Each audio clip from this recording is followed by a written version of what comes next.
Tasavvur qiling. Tarix sahnasida ikki sarkarda turibdi. Biri butun dunyoni larzaga solgan, imperiyalarni qulatib, yangisini qurgan. Ikkinchisi jang maydoniga kirib, deyarli hech qachon mag'lub bo'lmagan.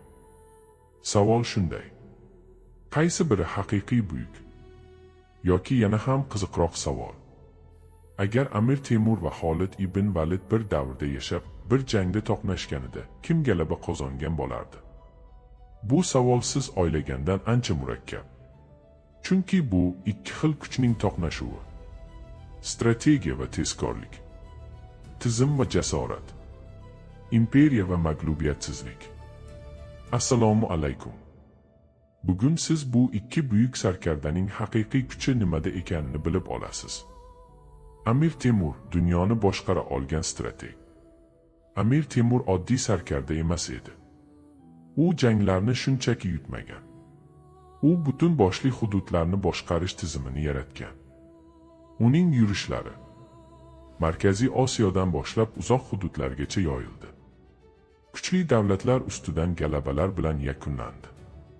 Katta imperiyaga asos soldi. Lekin uning eng katta quroli qilich emas edi. Bu fikrlash edi. Temur har doim bir necha qadam oldinda harakat qilardi. Dushmanini ichidan parchalardi. Ittifoqlar tuzardi. Vaqtni sabr bilan kutardi. U uchun jang bu oxirgi bosqich edi. Asl g'alaba esa oldindan rejalarda qo'lga kiritilardi.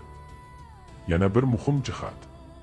Temur qo'shinida temir intizom bor edi. Har bir askar o'z vazifasini aniq bilgan. Bu esa oddiy qo'shin emas, mexanizmdek ishlaydigan kuch yaratdi. Xolid ibn Valid jang maydonining yengilmas dahosi. Xolid ibn Valid esa butunlay boshqa turdagi sarkarda edi. U tarixda Allohning qilichi nomi bilan tanilgan. Va bu nom bejiz berilmagan. Chunki u jang maydonida deyarli xato qilmagan. Uning asosiy kuchi tez qaror qabul qilish. U vaziyatni kutib o'tirmasdi. U vaziyatni o'zgartirardi. Jang davomida qo'shinlarni qayta joylashtirardi. Yangi taktika o'ylab topardi. Dushmanni chalg'itardi. Uning harakatlari kutilmagan edi. Dushman uni oldindan o'qiy olmasdi. Agar Temur jangni oldindan yutsa, Xolid jangni aynan o'sha lahzada yutardi. Endi e'tibor bering. Bu ikki sarkarda o'rtasidagi eng katta farq nimada? Amir Temur tizim yaratgan. Xolid ibn Valid natija yaratgan. Amir Temur urushdan keyin ham kuchli edi. Xolid ibn Valid esa urushning o'zida eng kuchli edi. Boshqacha aytganda, Amir Temur tarixni boshqargan. Xolid ibn Valid tarixni burib yuborgan. Kim ustun? Bu savol ko'pchilikni o'ylantiradi. Lekin haqiqat shuki, ularni to'g'ridan to'g'ri solishtirib bo'lmaydi. Chunki Amir Temur imperiya quruvchi, Xolid ibn Valid yengilmas jangchi. Agar ularni bir gap bilan ta'riflasak, Amir Temur buyuk strateg, Xolid ibn Valid buyuk taktik. Bu faqat tarix emas. Bu hayot darsi. Amir Temur bizga shuni o'rgatadi. Agar katta maqsad qo'ysang, sabr qil, reja tuz va tizim yarat.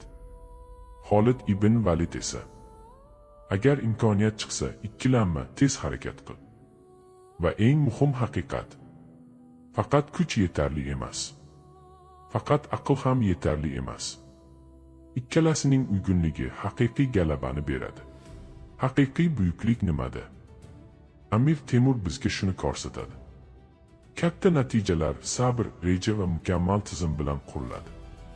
Xolid ibn Valid esa boshqa haqiqatni isbotlaydi. G'alaba tez qaror, jasorat va imkoniyatni boy bermaslik bilan qo'lga kiritiladi. Endi ularni birlashtirib qarang. Agar sizda faqat Temur kabi strategiya bo'lsa, siz sekin harakat qilasiz. Agar sizda faqat Xolid ibn Valid kabi tezlik bo'lsa, siz uzoqqa bormaysiz.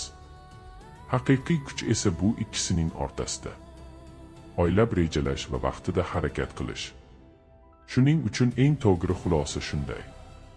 Katta galabalar Temurning aqli va Xolid ibn Validning jasorati birlashganda tugiladi. Bugungi hayotda ham aynan shu kerak. Reja qil, lekin chozib yuborma. Harakat qil, lekin oylamasdan emas.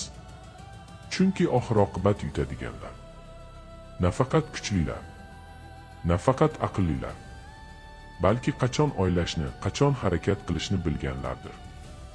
E'tiboringiz uchun rahmat.